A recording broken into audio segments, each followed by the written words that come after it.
Hey guys, welcome back to the channel. I was going to show you, in the last video we talked about the brake lines when I made the cut in the Crossmember, and I was going to cut out the heater box. In today's video I'm just going to show you that cutout, and I'm going to show you how I routed my brake lines. It's not going to be a long video today, but I don't see a lot of videos on these S10s and what people are doing with their brake lines for the front brakes whenever they notch the Crossmember, so that's what we're going to look at. So take you around to the truck and I'll show you. This is what I did to the heater box. Get my light. So you can see I just made me a notch so that my head, my LS engine would sit right in here. And basically, if you're thinking about doing this yourself, you can look, this bolt and this, well, actually this bolt. So if you'll make your mark over to these two bolts, that's the notch that I made. It was easy reference point and easy to, just bent in a piece of metal and welded it. And I'll put some pictures up right here showing you how I did that. I didn't take video of it, but basically, just like welding any kind of sheet metal, you'll spot weld here, move an inch, spot weld all the way around, come back and start filling in the holes till you get it all filled in. Then I just took a flat wheel sander, and it turned out really good. It's hard to see because it's black, but then on the brake lines, what I'm working on, I'm not gonna time lapse this either, but I bought this. If you watched the last video on my rear end, I bought the steel line, and I saw this on some other channels when I started researching brake lines and things like that. And this is called nickel copper. Some people call it NICOP. I think that may be like a brand name, but this actually came from the Brakes Stop Shop, and you can get this on your big box stores. I actually got it on Amazon, had the same part numbers it did on some of the bigger stores. And then I got to looking at how I was routing my line inside of the Crossmember, and you know, your factory lines come with this stuff here. Well, I didn't know what this was called, so I Googled spring that covers brake line. It's actually called gravel guard. So it protects, you know, rocks and things from flying up and hitting this line and causing holes. So I ordered me, I think this is 16 feet of gravel guard. I'm going to put this back on there. And the reason I'm putting this on there, as you'll see, I tried to make a pattern for this brake line with a piece of wire. And when you get down in there, I just couldn't do it. I was going to make a pattern and bend this with a pair of benders that I bought. I'll show you. With just some, these work perfectly. These came from Harbor Freight, but they will bend this stuff super easy and super well. But this stuff is so soft it can be bent by hand. Unlike these steel lines that I used on this rear end, these were hard to bend. So I may come back and replace these here as well, but basically we'll get started. I'm going to finish up the brake lines. I did purchase these 1/4 inch and 3/16. I started with these 3/16 clamps, cushion clamps, but I think by the time I get this gravel guard on this line here, I'm gonna have to step it up to a 1/4 inch to keep from pinching down on it. So let me go over here. I still got a little bit left to do. I changed the way that my junction block was in here. I'm actually gonna turn it this way and reroute my lines, but let me get this bent.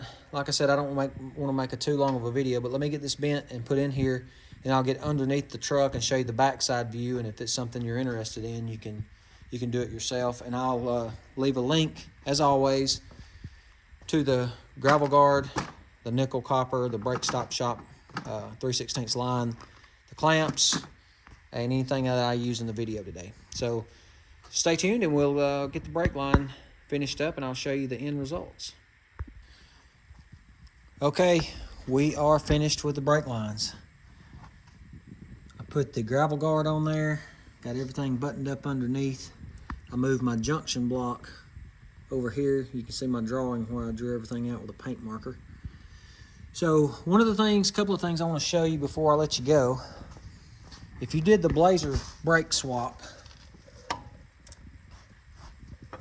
and you left your factory Gen 1 brake fitting bracket on here, you can see how it turns the hose coming out, the brake line coming out this way.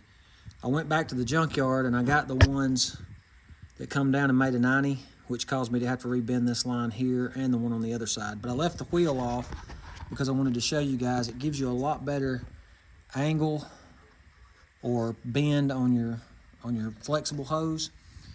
If I didn't have one of these, I wouldn't go back to the junkyard. I would go, if you watched my rear end video, I would just go get some of these tabs like this right here and weld them to the frame. So I just wanted to point that out. Next thing I'm going to do is I'll get under the truck. I'll show you how I fit everything up, and I'm going to fit the engine back in here one more time and see if I still got good clearance, and we'll end out this video. Okay, here we are back under the truck, and you can see the gravel guard. I followed the contour of the frame. My line is higher than it could make contact on the ground, so nothing can get to it. Nothing's touching. And I rerouted it up to my junction right here. I did have to rebend both of those lines going up, but I think it's a lot neater installation. It's a lot tighter under the frame. So the next thing is to get the engine mounted back in here. Make sure we've got clearance right here on this bolt. I had, as you've seen in the past couple of videos, I had about 1.5 inches, 2 inches, so this only sticks out 3/4 of an inch. But I'm going to fit the engine one more time. We're going to make sure everything fits, and then from there, what I'll do, sand everything down and paint it, and hopefully the next installation of the engine will be the last one. So I'll show you the tools and stuff I used. I found a new brake line, a double flaring tool that works better underneath the car or underneath the vehicle. You can get to these fittings and do everything under here without having to take it out and go to the workbench. So let's stick the engine in here. I'll get back under here and show you if there's any clearance issues. Again, you know, the reason I did this video, I didn't see any S10s that made this notch that show you where their brake lines went. I think some people route them up over the firewall, but I'm not sure. But this is the way I did mine. So I'll quit rambling. We will get the engine in here, climb back under here and give you an underside shot, show you the tools, and then out the video. Okay, the big reveal. We'll start up here at the manifold. This is the closest place I had. I don't like that, so I'm gonna bend it and bring it down somewhere down in here to get it away from here. On the video, it looks a lot closer. It's really not that close, but with all the other clearance that I have, I want it to be as far away from it as I can get it. And that's not a big deal. It's just bending that line around. So I'll take you under the truck. You can see I followed the contour of the frame. It comes down up above the bottom of the pan so nothing can get the brake line. Comes back up, and I put my junction block right there. I did have to rebend those 2 lines coming out of the master cylinder and one that goes to the driver's side brake caliper. But you can see my paint lines. I kind of drew out where I wanted everything, so that's the way that worked. But all in all, I'm very, very pleased with how this turned out. I'll get that bent up. This is the 9th time I've had this engine in here, so I'm hoping the next time is the last time. Well, let me get out from under here. I want to show you guys one more thing that I did off camera, and that was notch the, you can see my heater box. It gave me all kinds of room around it. So I showed you earlier in the video, but that's how the fitment actually turned out. Give me all kinds of room. So very proud of that. Let's go over here to the table. I'll show you the tools I used. In my one of my last videos, well, videos sometime back, when I bent the brake lines for the rear end, I used this double flaring tool set. Getting under the vehicle and using this would have been almost impossible. So I purchased this Titan 3/16. I wished I would have looked, because the stop shop, I think in the first of my video, I said the brake stop shop, but it's actually the stop shop It's where I got the brake line and the gravel guard.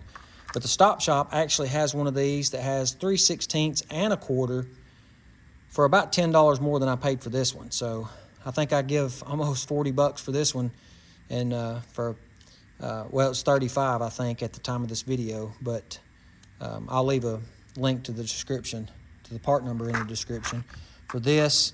And I bought this deburring tool to deburr the copper line. And this copper line, again, this NiCop, or nickel coated copper, is very soft. You can bend it by hand. I did buy a Harbor Freight bending tool, and this stuff bends really easily. I bent all that underneath the truck by hand. This gravel guard is also the Stop Shop. Part number's in the description. And I did splurge and get a RIDGID tubing cutter. I used to work as a maintenance guy, and we did a lot of heavy pipe, and RIDGID was a #1 name brand for pipe threading tools and pipe cutting tools. So I splurged and spent a little extra on that. But that's all the tools I used.